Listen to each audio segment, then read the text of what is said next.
لله الحمد لله نحمده ونستعينه ونستغفره ونؤمن به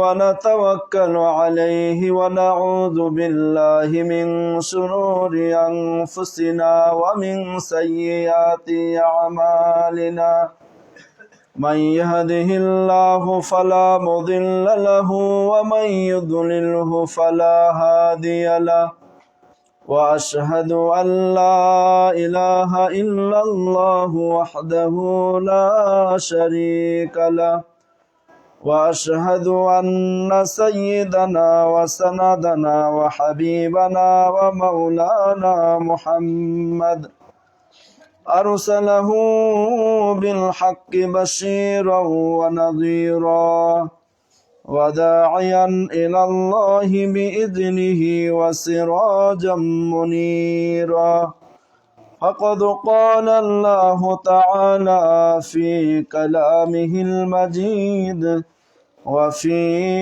فرقانه الحميد أما بعد فإن خير الحديث كتاب الله وخير الهدي هدي محمد صلى الله عليه وسلم وشر الأمور محدثاتها وكل محدثة بدعة وكل بدعة ضلالة وكل ضلالة في النار أعوذ بالله من الشيطان الرجيم يا أيها الإنسان ما غرك بربك الكريم الذي خلقك فسواك فعدلك في أي سورة ما شاء ركبك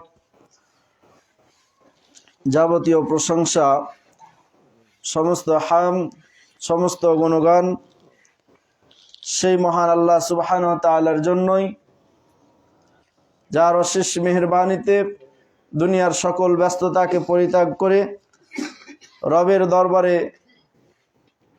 জুমআর সালাত আদায় করা, কিছু কথা বলা এবং শোনার তৌফিক আমরা পেয়েছি। এজন্য অন্তরস্থল থেকে রবের দরবারে প্রশংসা জ্ঞাপন করি। আমরা সকলে পড়ি আলহামদুলিল্লাহ।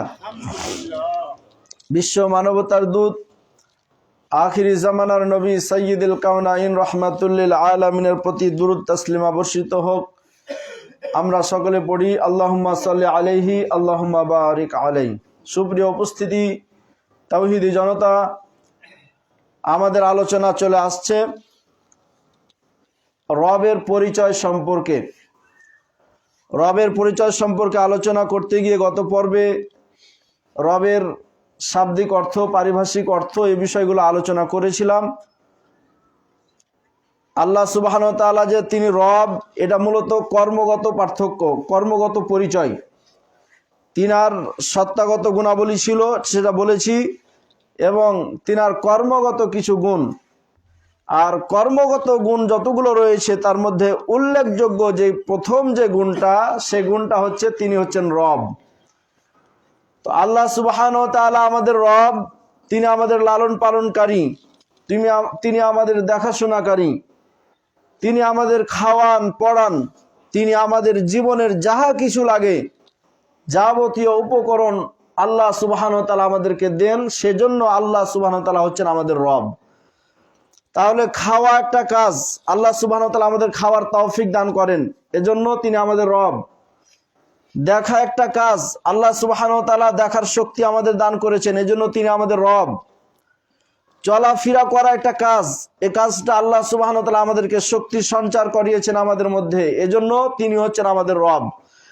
তাহলে মানুষের জীবন উপকরণ হিসেবে তার যাবতীয় বিষয় যেভাবে, যখন, যে পদ্ধতিতে দিলে একজন মানুষ সুখময় জীবন লাভ করবে, সে যাবতীয় উপকরণগুলো মহান আল্লাহ সুবহানাহু ওয়া তাআলা আমাদেরকে প্রদান করেছেন, সেজন্য তিনি হচ্ছেন আমাদের রব। কথা বুঝতে পারছেন? তাহলে আল্লাহ সুবহানাহু ওয়া তাআলা আমাদের রব, তিনি রব। এই রবের বিষয়ের প্রথম যে কাজটা সেটা হচ্ছে আল্লাহ সুবহানাহু ওয়া তাআলা আমাদের সৃষ্টি করেছেন। এক সময় আমাদের অস্তিত্ব কিছুই ছিল না, আল্লাহ সুবহানাহু ওয়া তাআলা অস্তিত্বহীন একটা সৃষ্টিকে অস্তিত্বের মধ্যে নিয়ে এসে আকার আকৃতি, তার সুরত, কোথায় চোখ লাগবে, কোথায় কান লাগবে, কোথায় হাত লাগবে, কোথায় পা লাগবে, বডি কয় হাতের হতে হবে, কিরকম হতে হবে, লম্বা হতে হবে না বেটে হতে হবে, সাদা হতে হবে না কালো হতে হবে, যাবতীয় বিষয় নির্ধারণ করেন আল্লাহ সুবহানাহু ওয়া তাআলা। এই জন্য তিনি হচ্ছেন আমাদের রব। সুপ্রিয় উপস্থিতি, মুসল্লিনে আজম, আল্লাহ সুবহানাহু ওয়া তাআলা তিনি যে রব, তিনি আমাদের জন্য কি করেছেন, রব হিসেবে আল্লাহ সুবহানাহু ওয়া তাআলা আমাদের কি করেছেন, সেজন্য তিনি আমাদের সচেতন করছেন, সজাগ করছেন।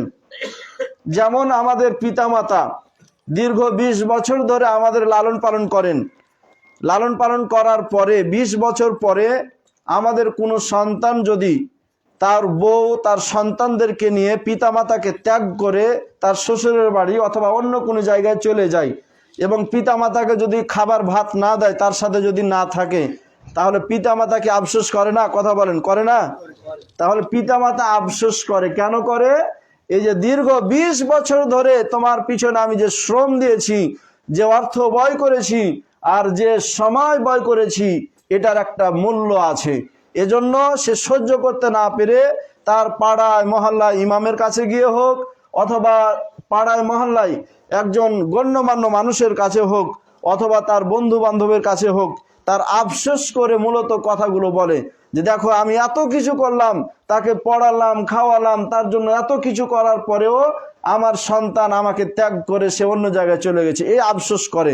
সুপ্রিয় উপস্থিতি, মুসল্লিন আজম, সৃষ্টি হিসেবে আর একটা সৃষ্টির উপরে আফসোস করছে, এটা একটা স্বাভাবিক বিষয়। পিতামাতা সন্তানের উপরে আফসোস করছে, এটা আশ্চর্যের কিছু নয়, হতেই পারে, কারণ যে দীর্ঘ সময়টা তার পিছনে দিয়েছে, এটা একটা উল্লেখযোগ্য সময় তার পিছনে ব্যয় করেছে। সম্মানিত উপস্থিতি, মুসল্লিন আজম, আল্লাহ বলছেন রুহের জগতে তোমাদেরকে সৃষ্টি করার পর আমি আল্লাহ ওয়াদা করে নিয়েছি যে আমি তোমাদের রব, পৃথিবীতে গিয়ে তোমরা আমার পরিচিতি লাভ করবা, আমার দাসত্ব করবা, আমার আনুগত্য করবা, তোমরা সকলে আমাকে রব হিসেবে তোমরা গ্রহণ করবা।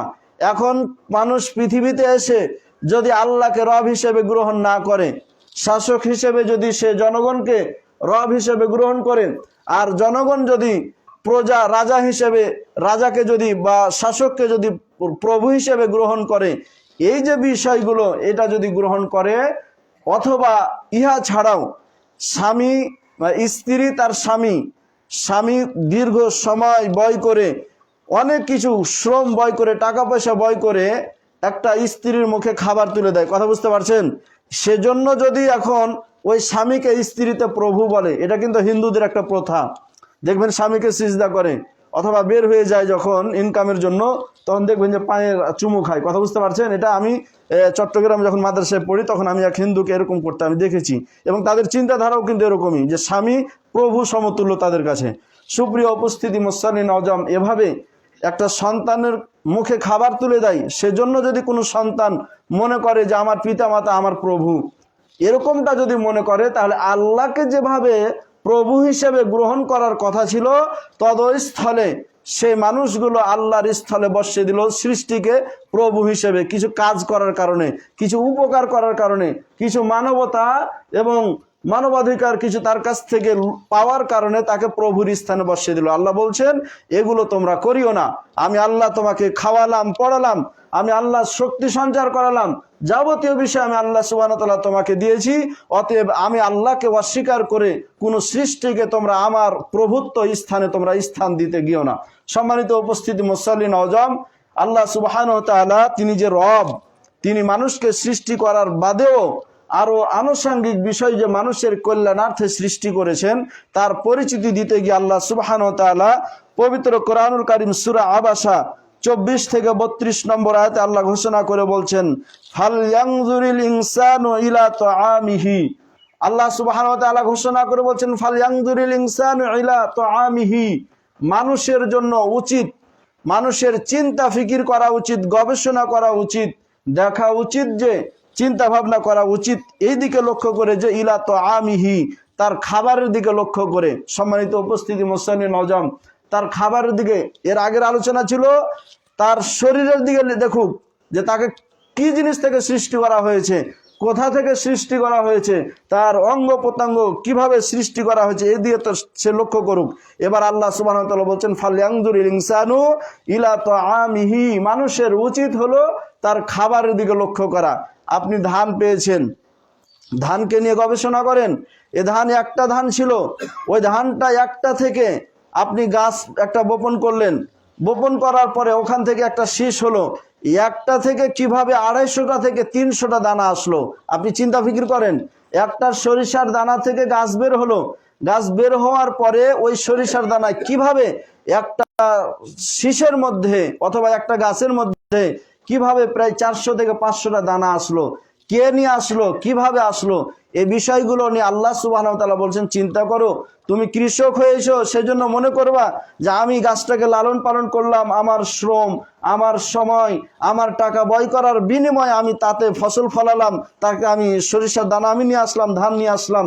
এরকম বিষয়টা কিন্তু নয়, বরং আল্লাহ সুবহানাহু ওয়া তাআলা বলছেন তোমার শ্রম আছে, এটা আল্লাহর বিধান, কিন্তু মহান আল্লাহ সুবহানাহু ওয়া তাআলা বলছেন এই যাবতীয় বিষয়গুলো দেওয়ার মালিক আমি আল্লাহ সুবহানাহু ওয়া তাআলা। এইজন্য আল্লাহ বলছেন ফালয়ানজুরিল ইনসানু ইলা তাআমিহি, মানুষের উচিত হলো তার খাবারের দিকে লক্ষ্য করা। কি লক্ষ্য করবে? আল্লাহ বলছেন আন্না সাবাবনাল মাআ সাব্বা, আল্লাহ বলছেন যে আমি আল্লাহ সুবহানাহু ওয়া তাআলা আসমান থেকে প্রচুর পরিমাণে পানি বর্ষণ করি। এবার বলেন, পানি বর্ষণ যদি না হয় ধানের অবস্থা কি হবে?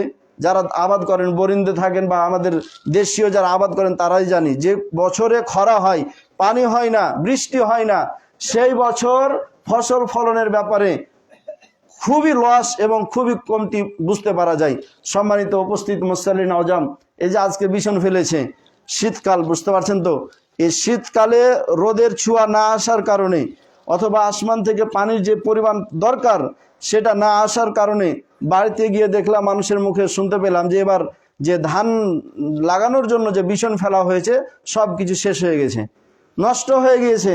তাহলে দেখেন আল্লাহ সুবহানাহু ওয়া তাআলার এই যে বিষয়গুলো দিয়েছেন, এই বিষয়গুলো আসমান থেকে পানি বর্ষণ করা, আর আসমানে আল্লাহ সুবহানাহু ওয়া তাআলা সূর্যের তাপ দিয়ে পাঠাচ্ছেন, এটা তিনি রব, তিনি মানুষের কল্যাণার্থে এগুলো মূলত দিয়ে পাঠান। তাহলে আল্লাহ থেকে যদি বন্ধ হয়ে যায় তাহলে মানুষের ক্ষমতা আছে আসমান থেকে পানি নিয়ে আসার? কথা বলেন, ক্ষমতা নাই। সম্মানিত উপস্থিত মুসল্লি নওজোয়ান, আল্লাহ বলছেন আন্না সাবাবনাল মাআ সাব্বা, যে আমি আল্লাহ সুবহানাহু ওয়া তাআলা আসমান থেকে পানি বর্ষণ করি। বিজ্ঞান গবেষণা করেছে, বর্তমানে এটা অনেক দিন থেকে আছে যে পাতাল থেকে পানি নিয়ে আসা, পাতাল থেকে পানি নিয়ে এসে জমিন চাষ করা। বলেন, পাতালে পানি কে দিয়েছে? আল্লাহ সুবহানাহু ওয়া তাআলা দিয়েছেন। সূরা মুলুক দেখবেন সব শেষ আয়াত যেটা ফামা ইউজিরুকুম, মানে ওখানে আল্লাহ সুবহানাহু ওয়া তাআলা বলে দিয়েছেন স্পষ্টভাবে যে পাতালের তলদেশে পানি থাকে, ওই পানিটা যদি আল্লাহ সুবহানাহু ওয়া তাআলা নিয়ে আসার তৌফিক না দিতেন তাহলে পৃথিবীর সকল সৃষ্টি যতই আধুনিকতার মাধ্যমে মেশিন তৈরি করুক না কেন, কোন সৃষ্টি বা সকল মেশিনকে একত্রিত করলেও পাতাল থেকে পানি নিয়ে আসার মতো ক্ষমতা কারো থাকবে না। সম্মানিত উপস্থিত, তাহলে তলদেশে, জমিনের তলদেশে পানি সেখান থেকে মেশিনের মাধ্যমে তুলে নিয়ে আসছে। মূলত মেশিনটা তৈরি করেছে আল্লাহ প্রদত্ত বুদ্ধি পাওয়ার পরে, কিন্তু ওখানে পানি কে রেখেছেন? ওখানে পানি রেখেছেন মহান আল্লাহ সুবহানাহু ওয়া তাআলা। আল্লাহ বলছেন ওই পানিকে যদি আমি তলদেশে পাঠিয়ে দিই, সারা পৃথিবীর সৃষ্টি যদি একত্রিত হয়ে যায় এবং আধুনিকতার ভিত্তিতে যেগুলো যন্ত্র তৈরি করা হয়েছে সকল যন্ত্রকে যদি একত্রিত করা হয়, কোনো মায়ের ক্ষমতা নাই, কোনো ছেলের ক্ষমতা নাই, কোনো সৃষ্টির ক্ষমতা নাই যে সেখান থেকে পানি উত্তোলন করতে পারে। আল্লাহ সুবহানাহু ওয়া তাআলা বলছে আন্না সাবাবনাল মাআ সাব্বা, হে সৃষ্টি তোমরা জেনে রাখো, তোমরা যে ফসলটা তুমি তোমাদের খাদ্যের দিকে লক্ষ্য করো, এই খাদ্যটা যে তোমরা সংগ্রহ করো, সঞ্চয় করো, এই খাদ্যটা মূলত আমি আল্লাহ সুবহানাহু ওয়া তাআলা পানি বর্ষণ করার মাধ্যম দিয়ে এগুলো তৈরি করে থাকি। সুম্মা শাকাকনাল আরদা শাক্কা, আল্লাহ সুবহানাহু ওয়া তাআলা বলছেন অতঃপর জমিনকে আল্লাহ সুবহানাহু ওয়া তাআলা উপযোগী করে তৈরি করেছেন। শাকাকনাল আরদা শাক্কা, শাক্কা শব্দের অর্থ হচ্ছে ফাড়া, চচির করে দেওয়া। তাহলে জমিনকে ফাড়ে। এখন আল্লাহ সুবহানাহু ওয়া তাআলা জমিনে হাল বাহান, আপনি যে হাল চাষ করেন, এখন হাল চাষ করার বিষয়টা যদি আল্লাহ সুবহানাহু ওয়া তাআলা নরম না করতেন, যদি পাথর করে দিতেন, তাহলে সেখানে কি হাল চাষ করতে পারতেন? আল্লাহ কত স্পষ্টভাবে তিনি যে রব, এই রবের পরিচিতি দিতে গিয়ে তিনি বলছেন যে শাকাকনাল আরদা শাক্কা, আমি আল্লাহ সুবহানাহু ওয়া তাআলা জমিনকে তোমাদের জন্য চচির করে দিই, ফেড়ে দিই, আমি এগুলোকে বসবাস উপযোগী করেছি এবং এগুলোতে যেন ফসল উৎপাদন হয় সেরকম আমি আল্লাহ তাআলা তৈরি করেছি। সম্মানিত উপস্থিতি, মুসল্লিন আজম, সূরা মুলুক 15 নম্বর আয়াত আল্লাহ বলে দিয়েছেন, হুয়াল্লাযী জাআলা লাকুমুল আরদা যালুলান ফামশু ফি মানাকিবিহা ওয়া কুলু মির রিজকি ওয়া ইলাইহি তুহশারুন। আল্লাহ সুবহানাহু ওয়া তাআলা ঘোষণা করে বলছেন তিনি এমন সত্তা, আল্লাহ সুবহানাহু ওয়া তাআলা এমন রব যে আল্লাহ তোমাদের জন্য জমিনকে জারওয়ান মানে বসবাসের উপযোগী করে সৃষ্টি করেছেন। অতএব জমিনের আনাচে কানাচে তোমরা বিচরণ করো, বিচরণ করার ফলে তোমরা সেখান থেকে খাবার সঞ্চয় করো। মানাকিবিহা ওয়া কুলু মির রিজকি, আর যেগুলো রিজিক ছড়িয়ে ছিটিয়ে রয়েছে সেটিও মানে। এখন কোনো মানুষ যদি বলে আমার, এরকম বলা ঠিক হবে না। কোনো কৃষক যদি নিজের শক্তির বলে, নিজের বুদ্ধির বলে, আর তার কাছে কোনো যন্ত্র আছে, সেটা চাষাবাদ করার ফলে সেখান থেকে ফসল নিয়ে আসার দাবি করে এবং সেই বলে যে আমার লালন পালন শক্তিতে হয়েছে, এগুলো কি বলা ঠিক হবে? কথা বলেন, এগুলো বলা ঠিক হবে না। বরং আল্লাহ সুবহানাহু ওয়া তাআলা এগুলো সমস্ত কিছু করেন, আর এগুলো আল্লাহ সুবহানাহু ওয়া তাআলা করার তৌফিক দান করেন মানুষকে, সেজন্য মানুষ এগুলো করতে পারে। সম্মানিত উপস্থিত মুসল্লিন আজম, এবার আল্লাহ বলছেন ফাআমবাতনা ফিহা হাব্বান। হাব্বান বলা হয় সরিষার দানাকে, হাব্বান বলা হয় ধানকে, হাব্বান বলা হয় আপনার গমকে, হাব্বান বলা হয় জওকে। অর্থাৎ এক কথায় ওই সমস্ত বীজ যেগুলো মানুষ দানা হিসেবে ব্যবহার করে থাকে। তাহলে সরিষার দানা হতে পারে, তিল হতে পারে, চীনা হতে পারে। কথা বুঝতে পারছেন? আল্লাহ সুবহানাহু ওয়া তাআলা বলছেন ফাআমবাতনা ফিহা হাব্বা, ওই জমিনকে ফেড়ে চচির করে দেওয়ার পরে ওই জমিন থেকে আমি আল্লাহ সুবহানাহু ওয়া তাআলা ধান, গম, তারপরে ডাল, মুসরি ইত্যাদি যেগুলো আছে এই সমস্ত কিছু আমি আল্লাহ তাআলা উৎপাদন করে থাকি। সম্মানিত উপস্থিত মুসল্লিন আজম, আল্লাহ বলছে ওয়া আইনাবা ওয়া কাদওয়া, শুধু তাই নয়, আমি আল্লাহ সুবহানাহু ওয়া তাআলা আঙ্গুর ফল উৎপাদন করে থাকি। তাহলে গাছে ফসল ফলায়, গাছে ফলন দেয়, এটা কে? কথা বলেন, আল্লাহ সুবহানাহু ওয়া তাআলা দেন। তাহলে আম বলেন, জাম বলেন, কাঁঠাল বলেন, আঙ্গুর বলেন, যাবতীয় যেগুলো ফল ফুলাদি আছে এগুলো মূলত আল্লাহ সুবহানাহু ওয়া তাআলা আমাদের জন্য নির্ধারণ করেছেন। তিনি যেহেতু আমাদের রব, সেজন্য সৃষ্টি এগুলো ভক্ষণ করবে, সেজন্য আল্লাহ তাআলা ওয়া কদবা, আল্লাহ সুবহানাহু ওয়া তাআলা বলছেন কদবা, সৃষ্টি মানুষের যেগুলো খাওয়া মানে শাকসবজি যেগুলো, তাহলে আল্লাহ আর ফলের বিপরীতে শাকসবজি, সমস্ত বিষয়গুলো নিয়ে তোমরা গবেষণা করো। তাহলে গবেষণা বিষয়টা বুঝতে পারবেন যে আল্লাহ সুবহানাহু ওয়া তাআলা মানুষের জীবনটা যেন শান্তিপূর্ণ এবং সুশৃঙ্খল ভাবে যেন চলাফেরা করতে পারে, এজন্য আল্লাহ সুবহানাহু ওয়া তাআলা কতগুলো নিয়ামত আমাদেরকে দান করেছেন।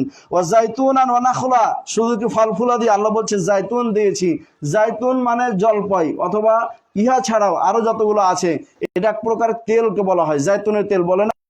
করে মানুষ কি শুধু খাওয়া দাওয়া করে? বিষয়টা এরকম নয়, বরং খাওয়া দাওয়া ফল ফুলাদি শাকসবজির সাথে সাথে তার শরীরে এবং উক্ত বিষয়গুলো রান্না বান্না করার জন্য যতগুলো তেলের দরকার আল্লাহ সুবহানাহু ওয়া তাআলা সমস্ত কিছু সৃষ্টি করেছেন। ওয়া নাখলা, এবং খেজুর তৈরি করেছেন আল্লাহ।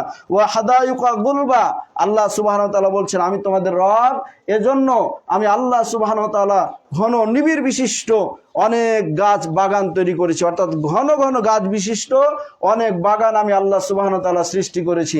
আমাদের দিয়ার এলাকার কানসাটের দিককার কথা বলি, অথবা ভোলাহাটের দিকে যদি যান, আপনি দিনের শুরুতে শুরু করবেন এক বাগান দিয়ে হাঁটতে, সারা দিন হাঁটবেন, কিন্তু বাগান হেঁটে দিন শেষ হয়ে যাবে, আপনি ক্লান্ত বোধ হবেন, কিন্তু বাগান শেষ হবে না। কথা বুঝতে পারছেন? এত বিশাল বিশাল বাগান আছে। যদিও বাগানগুলো কেটে কেটে এখন ফসল চাষ করার জন্য করছে, মানুষ তো যেখানে ইনকাম আছে সেখানে আছে, কথা ঠিক আছে না?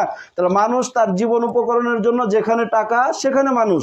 এখন আমের যে চাষ করলে যতগুলো টাকা পাওয়া আজ থেকে 20 বছর আগে পাচ্ছিল, ওইটা কিন্তু এখন আর ওই ইনকামটা হচ্ছে না।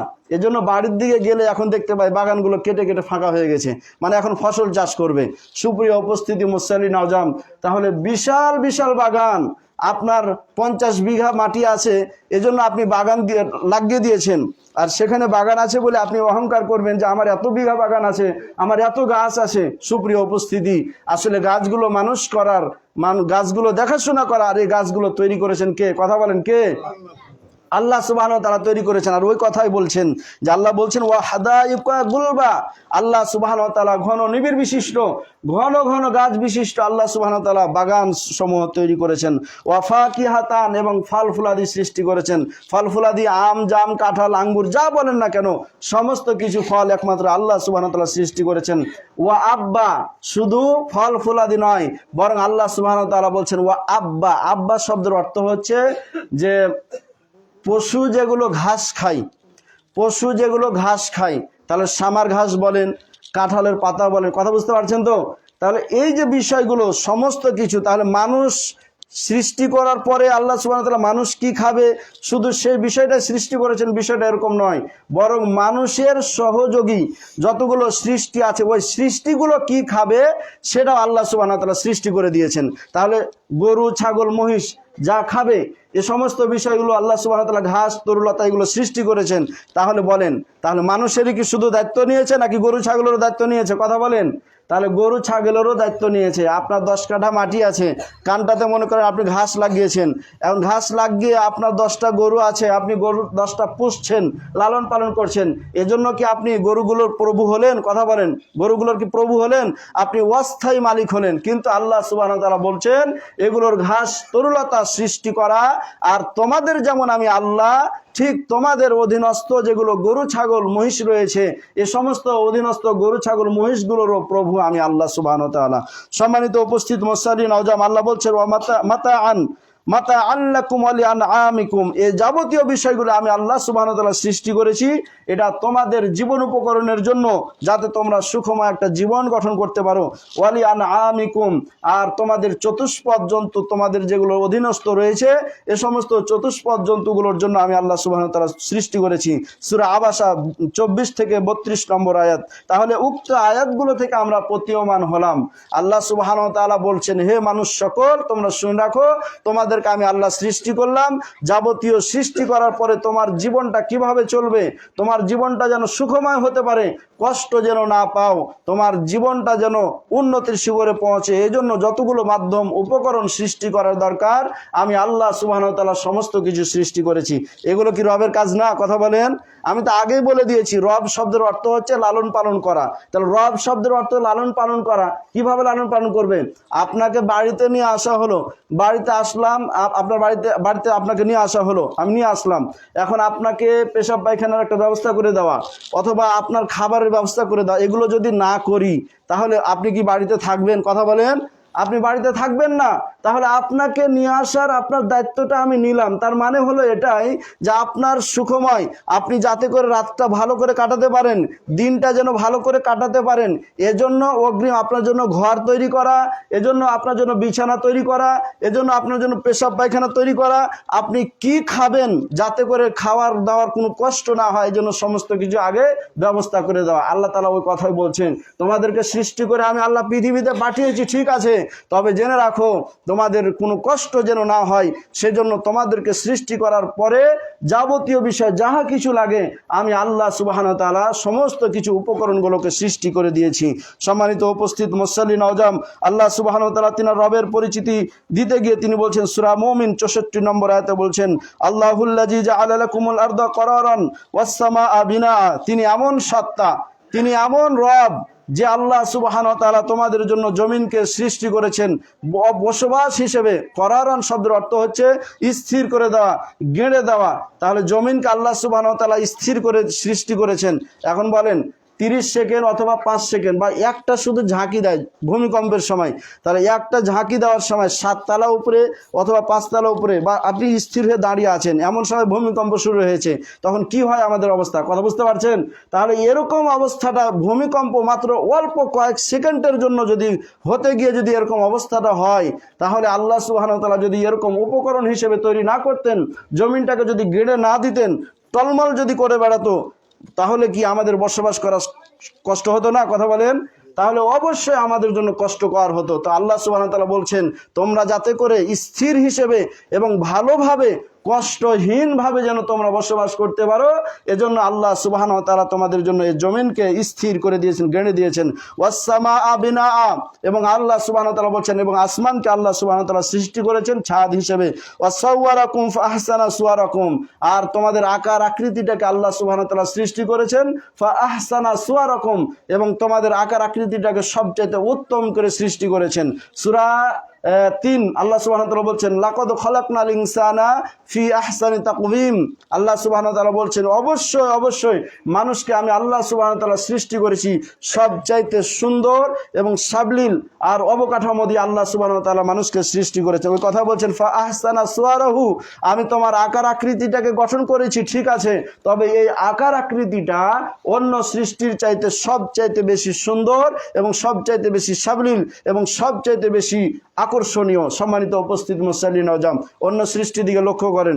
আল্লাহ যদি গরু ছাগলের আকার আকৃতি যদি মানুষকে দিতেন তাহলে অন্যরকম লাগতো না? কথা বলেন, তাহলে অবশ্যই অন্যরকম লাগতো। ঠিক তেমনি আল্লাহ সুবহানাহু ওয়া তাআলা বলছেন গরু ছাগলের মতো আকার আকৃতি দেয় নাই, হাতির মতো আকার আকৃতি আল্লাহ সুবহানাহু ওয়া তাআলা আকার আকৃতি দিয়েছেন। কিন্তু একটা চিন্তা করেন, আমাদের সমাজে যেগুলো মানুষ বসবাস করে, যারা অনেক মোটা মানুষ, এদের নিয়ে আচ্ছা কত মানুষ বলা বলি করে, কথা বুঝতে পারছেন? অথবা অনেক কালো মানুষ যারা রয়েছে ওদেরকে নিয়ে অনেক কথা বলা বলি করে, কিন্তু আকার আকৃতি দেওয়ার মালিক কে? আল্লাহ সুবহানাহু ওয়া তাআলা। তাহলে একজন মানুষ অনেক মোটা, সেজন্য তাকে হাতি বলে গালি দেওয়া, মূলত কাকে গালি দেওয়া? আল্লাহকে গালি দেওয়া। কারণ এগুলোর স্রষ্টা কে?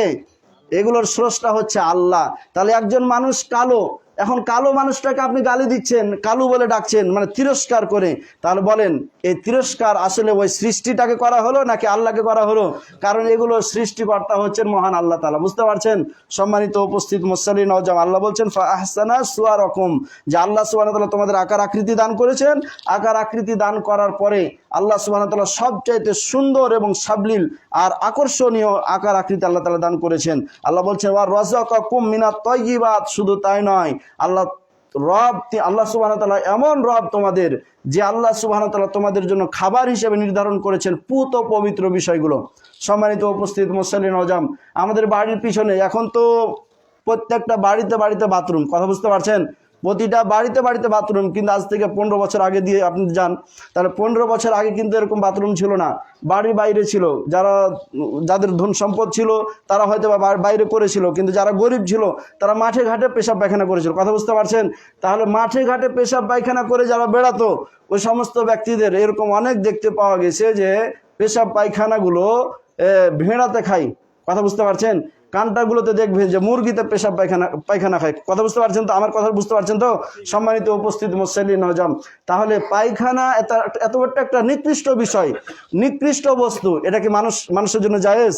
কথা বলেন, মানুষের জন্য জায়েজ নাই, কিন্তু ওই পশুটা ঠিকই খায়, কারণ তার জন্য তো ফতোয়া নাই, কথা বুঝতে পারছেন? তার জন্য তো শরীয়ত নয়। তাহলে ওই সম্মানিত উপস্থিত মুসল্লিন নওজওয়ান, সবচাইতে নিকৃষ্ট কি? কফ। কাশি উঠলে যে কফ উঠে, কথা বুঝতে পারছেন? থুতু, আপনি থুতু ফেলে দিবেন, মাছে খায়, কথা বুঝতে পারছেন? থুতু ফেলে দিবেন, দেখবেন আরেকটা মুরগি দৌড়িয়ে এসে খায়, কথা বুঝতে পারছেন তো সম্মানিত উপস্থিত মুসল্লিন নওজওয়ান? তাহলে মানুষের থেকে বের হওয়া নিকৃষ্ট যেগুলো সৃষ্টি আছে, যাকে জবে করা হয় না, জবে করাহীন ভাবে যেটা মারা যায়, তার ভিতরে যে রক্তগুলো থাকে ওগুলো যদি আপনি ভক্ষণ করেন, তাহলে মানুষকে সবচেয়ে বেশি মানে কঠিন মারাত্মক অসুখ তার ভিতরে জন্মগ্রহণ করবে। সম্মানিত উপস্থিত মুসল্লিন নওজওয়ান, তাহলে এই যে একটা সুন্দর নীতিমালা আল্লাহ সুবহানাহু ওয়া তাআলা আমাদের দিয়েছেন পুত পবিত্র খাবারের বেলা, কিন্তু ওই পশুটা যখন 2 দিন 3 দিন ধরে মরে থাকে, কিন্তু ওই পচাগুলো ওইটা যখন পচন ধরে, তখন বলেন মানুষ ব্যতীত অন্য যেগুলো সৃষ্টি আছে, পোকামাকড় কীট পতঙ্গ যেগুলো আছে, সেগুলো তো খায় নাকি? সম্মানিত উপস্থিত মুসল্লিন নওজওয়ান, তাহলে আল্লাহ সুবহানাহু ওয়া তাআলা বলছেন যে রাযাকাকুম মিনাত তাইয়্যিবাত, ভালো ভালো খাবার, ফল, কাঁঠাল, আম, কথা বুঝতে পারছেন তো? আর ডাল, ধান, গম ইত্যাদি এই সমস্ত খাবারগুলো পুত পবিত্র খাবারগুলো আল্লাহ সুবহানাহু ওয়া তাআলা সৃষ্টি করেছেন। বিশেষ দ্রষ্টব্য দিয়ে বলি, সৃষ্টিও খায় না এমন খাবার মানুষে খায় না বলেন? গুল, কথা বুঝতে পারছেন? বিড়ি, এগুলো কি সৃষ্টি খায়? গুল তৈরি তামাক দিয়ে। আমি যখন আলাদিপুর মাদ্রাসায় লেখাপড়া করি, মাদ্রাসা থেকে সফরে গেছিলাম দিনাজপুর ঠাকুরগাঁওয়ের দিকে, তো ওখানে কিন্তু তামাক আবাদ হয়, কথা বুঝতে পারছেন? ওই তামাক থেকে গুল তৈরি। তো ওখানে তামাক থেকে ভালো ভালো মানে যারা বেশি দামি মানে ধনী মানুষ যারা, তাদের জন্য কিন্তু স্পেশাল জিনিস তৈরি করা হয়। কিন্তু গুড়টা তৈরি করা হয় ওখানে যে পাতাগুলো, তামাকের পাতা রয়েছে, ওই পাতাগুলো তো ভালো ভালো জিনিসটা তো নিয়ে নিল, যে নেশাদার দ্রব্য তৈরি করলো, কিন্তু ওই পাতা থেকে ময়লাযুক্ত যে সমস্ত জিনিসগুলো, সেখানে গেলাম, দেখলাম যে ঝাড়ু দিচ্ছে, ওখানে অনেকগুলো চুল, বিভিন্ন রকমের নিকৃষ্ট বিষয় ওখানে পড়ে আছে। তো ওই পাতাগুলো মানে নিকৃষ্ট পড়ে থাকা পাতাগুলোকে একত্রিত করে ওগুলো মেশিনে ভরে গুড় তৈরি করে। এখন বলেন, আমার শোনা কথা, আমি কিন্তু এটার বাস্তবতা জানি না, আমার শোনা কথা, যেগুলোতে তামাক তৈরি হয়, মানে যে গাছগুলোতে তামাক লাগানো হয়, ওই জমিনে কোনো সাপও ঢুকে না। কথা বুঝতে পারছেন তো? ওই জমিনে সাপও ঢুকে না। তাহলে যেই জমিনে তামাক আবাদ করার কারণে একটা পোকা, সাপও ঢুকে না, বলেন এই সৃষ্টিটা মানুষ বাদ দেয় অন্য সৃষ্টিতে খায় না, আর মানুষ খায়, তাহলে কি আল্লাহর বিধান এটা? কথা বলেন, কথা বলেন, এগুলো কি আল্লাহর বিধান? তাহলে বিড়ি খাওয়া, সিগারেট খাওয়া, জর্দা খাওয়া, তামাক খাওয়া, হ্যাঁ, আরও নেশাদার দ্রব্য, পচা পচা ওই যে 4 দিন ধরে পচা ভাত, মানে পান্তা ভাতকে রাখার পরে 4-5 দিন বা 10 দিন এক জায়গাতে রাখার পরে মদ তৈরি করে, তাহলে এটা কি ভালো পবিত্র খাবার? কথা বলেন, এগুলো পবিত্র খাবার নাই। সুপ্রিয় উপস্থিতি, আমি আপনাদের বলতে চাচ্ছি যে রব হচ্ছেন আল্লাহ, আর রব হিসেবে মানুষের কল্যাণার্থে এবং সুখময় শান্তিপূর্ণ তার শরীরটা যেন সুস্থ থাকে, এজন্য আল্লাহ তাআলা পুত ও পবিত্র খাবার দান করলেন। কিন্তু এই পুত ও পবিত্র খাবারের স্থলাভিষিক্ত যদি আপনি নিজের নফসের, মদ কেন খায়? নিজের নফসে, রাষ্ট্র থেকে নিষেধ না? কথা বলেন, মাদক দ্রব্য পান করা রাষ্ট্র থেকে নিষেধ না? গত কয়েকদিন আগে ফেসবুকে দেখলাম একজন মহিলাকে সন্তান সহ যাচ্ছিল, 1000 ইয়াবা নিয়ে যাচ্ছিল, তো র্যাবে যাই হোক তাকে ধরেছে। তাহলে এই যে বলেন, সরকার থেকেও এটা নিষেধ, সমাজ থেকেও নিষেধ, আর আমাদের শরীয়তে, কোরআন এবং হাদিসে তো একাধিকবার নিষেধ করা হয়েছে। এমনকি হাদিসে কথাও বলা হয়েছে, যারা লাগাতার ধরে নেশাদার দ্রব্য পান করে ওদের জন্য জান্নাত হারাম। নাউজুবিল্লাহ বললেন না? তাহলে কত বড় নিকৃষ্ট একটা বস্তু, সুপ্রিয় উপস্থিতি। তাহলে এই বস্তুগুলো পান করা, আল্লাহ বলছেন তোমাদেরকে পুত পবিত্র খাবার দেওয়া হলো, কিন্তু আপনি তদস্থলে আপনার নিজের নফসের অনুসরণ করলেন না, শাসকের অনুসরণ করলেন না, সমাজের অনুসরণ করলেন, আর না শরীয়তের অনুসরণ করলেন, নিজের মনে চাই এজন্য আপনি নেশাদার দ্রব্য পান করলেন। সুপ্রিয় উপস্থিতি, আপনি তো এখন কি বলবো, যার কান আছে শুনলো না, যার চক্ষু আছে দেখলো না, অন্তর আছে গবেষণা করলো না, তাহলে সে কিন্তু মানুষের মধ্যে পড়ে না। এর আগে কিন্তু আলোচনা আয়াত দিয়ে করেছি। সম্মানিত উপস্থিত মুসলিম আজম, আল্লাহ সুবহানাহু ওয়া তাআলা আমাদের সকলকে বিষয়গুলো বোঝার তৌফিক দান করি বলে আল্লাহুম্মা আমিন। আমি কাউকে কটাক্ষ করে বলছি না, বুঝতে পারছেন? কাউকে কোনো কিছুই আমি এগুলো ইঙ্গিত দিয়েও বলছি না। আমি আপনাদের আয়াতের সাথে কথা আসলো, সেজন্য আমি আপনাদেরকে ধরে ধরে বুঝাচ্ছি। আশ্চর্য হবেন, সিগারেট না খাইলে নাকি তার কাজে এনার্জি বাড়ে না। শুনতে পান না? পায়খানাও হয় না। সুপ্রিয় উপস্থিতি, যাই হোক, সিগারেট এই বিষয়গুলো হয় না এমন একটা বিষয়, তাকে যদি বলা হচ্ছে, ডাক্তার কিন্তু ঠিকই বলছে যে সিগারেট ধূমপান পান করলে স্ট্রোক হয়, ব্রেন স্ট্রোক হয়, অথবা ধূমপান পান করলে এগুলো অনেক ক্ষতি হয়, এগুলো লিখছে, কিন্তু তারপরও পান করছে। এখন ও কি বলছে জানেন? একজন বলছে, যুক্তি দিচ্ছে যে যারা সিগারেট খায় না তাদেরই ফুসফুস নষ্ট হচ্ছে, এরকম কথা বলছে। তো বলছে যে আমি তো আজ 20 বছর ধরে সিগারেট খাচ্ছি, তো আমার তো কই ফুসফুস নষ্ট হলো না। কিন্তু ডাক্তারের কাছে যান, যে ব্যক্তি সিগারেট খাওয়া থেকে বিরত থাকছে তারই কিডনি নষ্ট হয়ে গেছে, তারই ফুসফুস নষ্ট হয়েছে। এখন এই যে দেখেন, যুক্তি দিচ্ছে, যুক্তি দিয়ে সে কিন্তু পাশ হয়ে গেল। সম্মানিত উপস্থিত মুসলিম আজম, আমি আপনাদের উদাত্ত আহ্বান জানিয়ে বলছি, সিগারেট যে খায় তার চাইতে বেশি ক্ষতি হয় তার পাশে যে থাকে। ডাক্তারদের কাছ থেকে পরামর্শ নিন, দেখিয়েন ভালো করে। তাহলে বর্তমানে সিগারেট খাওয়া এটা একটা সাধারণ বিষয় হয়ে গেছে। জামাই দেখতে গেলে সিগারেট খাওয়ার কথা বললে বলে যে এটা তো স্বাভাবিক ব্যাপার, খেতে পারে ছেলে মানুষ, এরকম কথা বলছে। কিন্তু কথা বুঝতে পারছেন? তার মানে সিগারেট খাওয়া, নেশাদার দ্রব্য পান করার সংখ্যাটা এখন সবচেয়ে বেশি।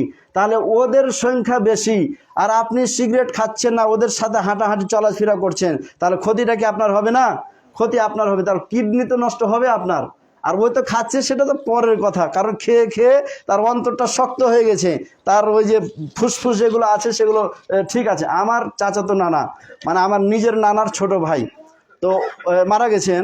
তো ওই এত গুল খেত এবং জর্দা খেত, আগের মানুষ, বুঝতে পারছেন তো। গুল খেত, তো তাকে রাজশাহী হাসপাতালে নিয়ে যাওয়া হয়েছে। একদিন অনেক পেটের মধ্যে সমস্যা, তো তাকে রাজশাহী হাসপাতালে নিয়ে যাওয়া হয়েছে। নিয়ে যাওয়ার পরে কলিজা এবং ফুসফুসে কালো কালো দাগ হয়ে গেছে, মানে অনেক কালো কালো দাগ হয়ে গেছে, যেটা বলার বিষয় নয়। তো ওই ফুসফুসটা নষ্ট হয়ে গিয়েছে, নষ্ট হওয়ার কারণে তার কিন্তু মৃত্যু হয়েছে। সুপ্রিয় উপস্থিতি মুসল্লি নওজাম, তাহলে তখন দেখতে পেল নষ্ট কিন্তু ঠিকই হচ্ছে, কথা বুঝতে পারছেন, নষ্ট কিন্তু ঠিকই হচ্ছে, কিন্তু প্রভাবটা আস্তে আস্তে পড়ছে। কিন্তু কেন প্রভাব আস্তে আস্তে পড়ছে? সুপ্রিয় উপস্থিতি, সব কিছু কি নষ্ট একসাথে হয়? সব কিছু নষ্ট একসাথে হয় না। মানুষের মধ্যে আল্লাহ সুবহানাহু ওয়া তাআলা এমন কিছু শক্তি দিয়েছেন যে শক্তিটা আস্তে আস্তে নষ্ট হয়। তাহলে ওই নষ্ট করার দায়িত্বটা কি আল্লাহ নাকি মানুষ? বলেন, এগুলো মানুষ, এগুলো মানুষ। আল্লাহ আপনাকে শক্তি দিল, ওই শক্তিটা আপনি আল্লাহদ্রোহী কোনো বিষয় পান করার কারণে আপনি ওটাকে নষ্ট করে ফেললেন।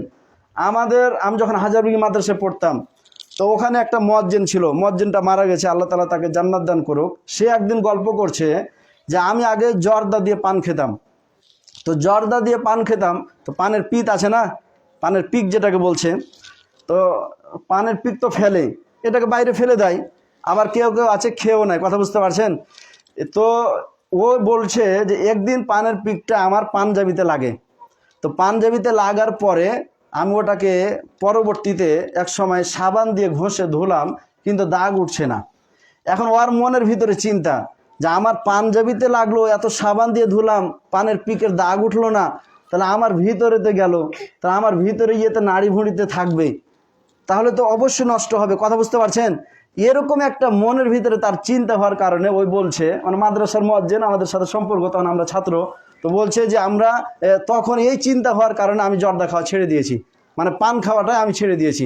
একটা চিন্তার কারণে হলেও সে তো পরিবর্তন হয়েছে, কথা বলেন, সে পরিবর্তন হয়েছে। সুপ্রিয় উপস্থিতি, আমার নানার কলিজা নষ্ট হওয়া আর ওই মুয়াজ্জিনের ঘটনা যে পাঞ্জাবিতে পিক লাগলেও উঠে না, এই দুই ঘটনাকে কেন্দ্র করে কোরআনের আয়াত থেকে আমি আপনাদের উপদেশ দিচ্ছি, যারা গুল খান, জর্দা খান, হ্যাঁ, যারা তামাক জাতীয় বিষয় খান এবং যারা নেশাদার দ্রব্য, মাদক জাতীয় বিষয় পান করেন, আমি আপনাদের উদাত্ত আহ্বান জানিয়ে বলছি, আল্লাহর ওয়াস্তে আপনারা ছেড়ে দেন, আল্লাহর ওয়াস্তে ছেড়ে দেন। নামাজ রোজা কবুল হওয়া না হয় এটার স্পেশাল একটা আলোচনা আছে, যখন কোনোদিন আলোচনা আসবে তখন ধারাবাহিক আলোচনা করব। কিন্তু আজকে যে বিষয়টা আসলো সেটার পরিপ্রেক্ষিতে বলছি, রব হচ্ছেন আল্লাহ, তিনি রব হিসেবে মানুষকে শান্তিপূর্ণ এবং মানুষের উন্নতি যেগুলো খাবার এগুলো তৈরি করছেন, তাহলে তদস্থলে আল্লাহর ওই বিষয়টাকে বাদ দিয়ে আপনার নিজের নফসের অনুসরণ করতে গিয়ে, আত্মার পূজা করতে গিয়ে আপনি বিভিন্ন রকমের শরীয়ত বিরোধী খাবার খাবেন, এটা কি আল্লাহ মেনে নিবে? কথা বলেন, এটা কখনো আল্লাহ সুবহানাহু ওয়া তাআলা মেনে নেবেন না। আল্লাহ তাআলা আমাদের সকলকে বুঝার তৌফিক দান করবে বলে আল্লাহুম্মা আমিন। আমি আর কথা বাড়াচ্ছি না, বাকি আলোচনা ইনশাআল্লাহ সামনে জুমআ বলবো। তো আল্লাহ সুবহানাহু ওয়া তাআলা